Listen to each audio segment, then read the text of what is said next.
Have you ever wondered what lies beneath the bright colours and cheerful songs of your favourite childhood cartoons?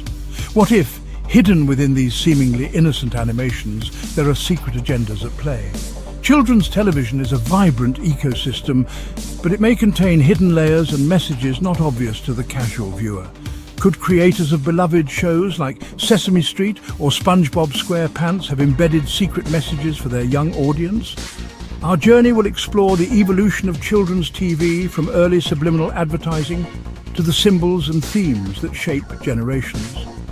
By dissecting familiar scenes, we'll see how ideas about gender, society and consumerism might be subtly woven into the stories our children consume. This is an invitation to become more critical viewers of the media that shapes our lives and those of our children. Our story begins in the 1950s, when television became a powerful new messenger for a booming consumer culture. The concept of subliminal messaging, flashing messages too quickly for conscious detection, captured the public imagination. James Vickery's infamous drink Coca-Cola and eat popcorn cinema experiment, though later debunked, sparked fears of hidden persuasion. The idea that media could influence us without our awareness became a cultural concern. As TV entered homes worldwide, attention turned to children's programming, where young minds seemed especially vulnerable. The ethical dilemma: is it right to target children with messages they can't consciously perceive? Overt subliminal ads were banned, but subtler techniques, symbolism, recurring themes and crafted narratives continued to evolve. The stage was set for a new era of influence in kids' TV. The question shifted from are there hidden messages to how are they delivered?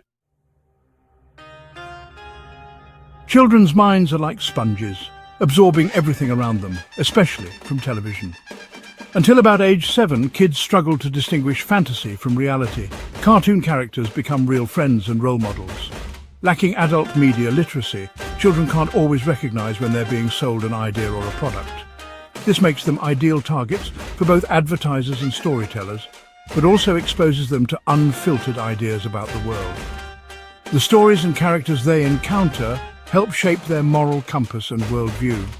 Positive messages can inspire kindness and curiosity, but repeated stereotypes or consumerist themes can be just as influential. The line between education and indoctrination is thin. Repetition across hundreds of episodes can deeply ingrain certain beliefs.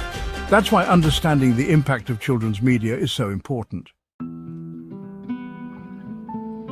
Children's TV is built on a symbolic language. Archetypes and themes that repeat across generations, creating a familiar landscape for young viewers. These recurring patterns aren't random. They're carefully chosen to resonate with children's imaginations and developmental needs. The hero's journey, wise mentors, bumbling sidekicks and menacing villains all represent deeper ideas about good, evil and personal growth. These characters and storylines echo classic myths and fairy tales, making them instantly recognizable and comforting. Shows like The Powerpuff Girls reinforce the value of teamwork and social responsibility, but can also present morality in black and white terms. By showing characters working together to overcome obstacles, cartoons teach kids about cooperation, friendship, and the importance of helping others. The Chosen One narrative, ordinary kids with extraordinary destinies, empowers viewers, but may also suggest greatness is innate, not earned. This can inspire confidence, but it might also set unrealistic expectations about what it means to be special or successful. These symbols aren't always part of a secret agenda. They're effective storytelling tools.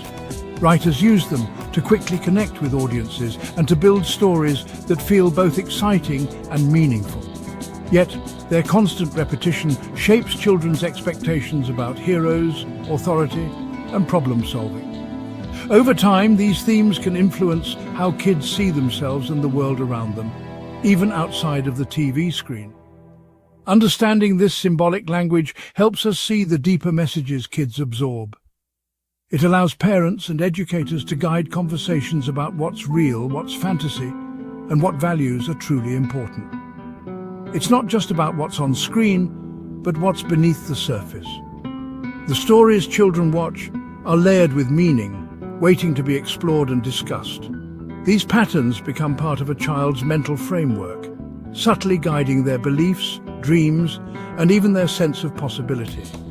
Recognizing them is the first step to critical viewing, helping children and adults become more thoughtful about the stories they consume and the lessons they take away. Let's take a closer look at some iconic children's shows and uncover the deeper messages woven into their stories. While these programs are often seen as simple entertainment, they frequently carry subtle themes and social commentary that can influence viewers in unexpected ways. Sesame Street, for example, is celebrated for its commitment to diversity and education. It not only teaches letters and numbers, but also subtly promotes cooperation, empathy, and community values. Interestingly, through characters like Oscar the Grouch, the show even critiques consumerism and questions materialistic attitudes, encouraging children to look beyond possessions. The Powerpuff Girls, with its trio of strong female leads, boldly challenges traditional gender roles and empowers young viewers. However, it also reinforces certain ideas about femininity and sometimes suggests that female power is unusual or exceptional rather than the norm. The show's main villain, Mojo Jojo, is a verbose and over-the-top intellectual, which can be seen as a playful mockery of intellectualism, favouring action and emotion over endless analysis. SpongeBob SquarePants, with its surreal humour and quirky characters, has been interpreted as a commentary on capitalism, the monotony of work culture, and even deeper themes like the 7 deadly sins. Its absurdity often masks sharp observations about adult life and society. These interpretations often reveal more about the viewer's own anxieties, hopes, and cultural context than about the creator's original intentions, showing how meaning is shaped by those who watch. Still, the richness and complexity of these shows allow for a wide range of thoughtful and sometimes surprising readings, making them valuable subjects for analysis. These programs are not just simple cartoons, they are cultural texts that both shape and reflect the world we live in, influencing generations of viewers. Even the most innocent stories can contain multiple layers of meaning, waiting to be discovered by those willing to look deeper. The key is to approach these shows with curiosity, an open mind, and a willingness to think critically about what lies beneath the surface. The symbols and stories in cartoons do more than entertain. They quietly shape the way children understand the world around them, often in ways that go unnoticed by adults. These stories influence how children see themselves, their peers, and the society they live in, planting seeds of identity and belonging from a very young age. Gender roles are often reinforced. Boys are shown as strong, brave, and stoic, expected to be leaders and problem solvers. Girls, on the other hand, are frequently depicted as nurturing, gentle, or passive, often supporting others rather than taking the lead themselves. Even shows that try to challenge these traditional roles sometimes end up sending mixed or confusing messages, making it hard for kids to know what's possible for them. Authority figures in cartoons are usually portrayed as good and trustworthy, teaching kids to respect and trust those in power, sometimes without question. This can lead children to see the world in overly simple terms, good versus bad, right versus wrong, without room for nuance or critical thinking. Social class and consumerism are subtly woven into many storylines, shaping what children value and aspire to. Characters and their possessions become objects of desire, and shows can blur the line between entertainment and advertisement, teaching kids, often unconsciously, that happiness and success come from owning the right things or brands. This materialistic worldview, once established, can be difficult to unlearn as children grow older and develop their own values. Over time, the cumulative effect of these stories is a set of mental maps, filled with cultural biases, assumptions, and expectations about how the world works. While a single cartoon won't define a child, repeated exposure to narrow symbols and stereotypes can quietly limit their imagination and their ability to think critically. When children are encouraged to see beyond these boundaries, their creativity and sense of possibility can truly flourish. That's why content creators have a real responsibility to consider the impact of the stories they tell and to offer diverse, empowering narratives. The stories we share with children don't just entertain. They shape the possibilities they see for themselves and the world they believe they can help create. Today, the internet amplifies theories about hidden messages in kids' TV. Online forums and social media turn speculation into viral truths, creating echo chambers where fringe ideas thrive. Algorithms connect like-minded users, reinforcing suspicions and blurring the line between analysis and paranoia.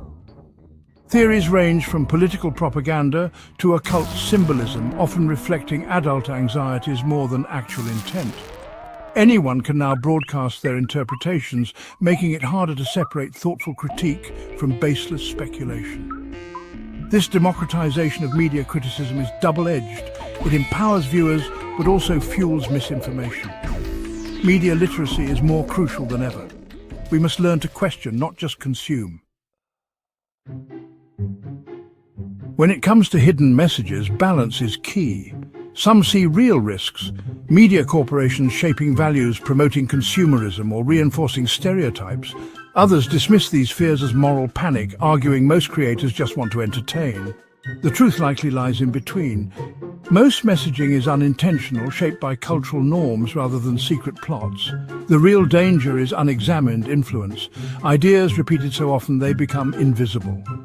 Critical engagement isn't about hunting conspiracies, but recognizing the messages all media carries. Our job is to question, not blindly accept. So what should we do?